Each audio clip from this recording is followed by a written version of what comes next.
भारत और मलेशिया के संबंध ऐतिहासिक रूप से बहुत मजबूत हो रहे हैं। दोनों देशों के बीच सांस्कृतिक, आर्थिक और सामरिक संबंधों की एक लंबी परंपरा रही। हाल के सालों में इन संबंधों में और भी अधिक मजबूती आई, जिसका परिणाम अब यूएनएससी में स्थायी सदस्यता के लिए मलेशिया के समर्थन के रूप में सामने आ गया। जी हां, मलेशिया भारत के समर्थन में खड़ा हो गया और कहने लगा कि भारत को यूएन में परमानेंट सीट दो। मलेशिया का समर्थन इस बात का भी संकेत है कि भारत अब वैश्विक राजनीति में एक महत्वपूर्ण खिलाड़ी बनकर उभर चुका है।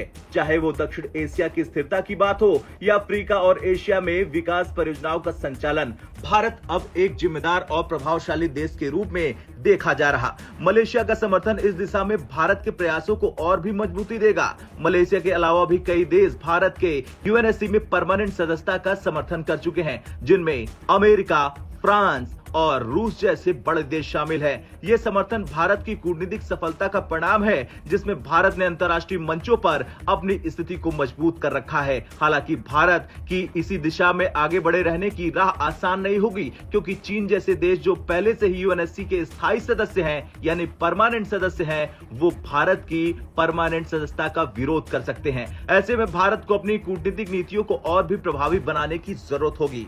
वैसे मलेशिया का यह समर्थन न केवल भारत के लिए बल्कि दक्षिण एशिया और दक्षिण पूर्व एशिया की स्थिरता के लिए भी महत्वपूर्ण है। यह समर्थन भारत को इन क्षेत्रों में प्रभावशाली भूमिका निभाने के लिए प्रेरित करेगा, जिससे इन क्षेत्रों में शांति और विकास को बढ़ावा मिलेगा। अगर भारत को यूएनएससी में परमानेंट सीट मिलती है तो ये भारतीय कूटनीति की सबसे बड़ी जीत होगी।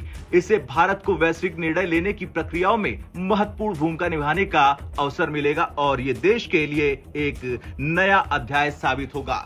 लेकिन यह भी समझना जरूरी है कि संयुक्त राष्ट्र सुरक्षा परिषद में परमानेंट सीट क्यों इतनी महत्वपूर्ण है। दरअसल यूएनएससी के 5 परमानेंट सदस्य हैं: अमेरिका, रूस, चीन, फ्रांस और यूके, जो वैश्विक सुरक्षा और शांति बनाए रखने में महत्वपूर्ण भूमिका निभाते हैं। इन देशों के पास वीटो पावर होती है, जो उन्हें किसी भी अंतर्राष्ट्रीय प्रस्ताव पर अंतिम निर्णय लेने का अधिकार देती है। भारत, जो अब तक एक नॉन परमानेंट सदस्य के रूप में काम कर रहा है, इस शक्ति को हासिल करने की दिशा में लंबे समय से प्रयास कर रहा है।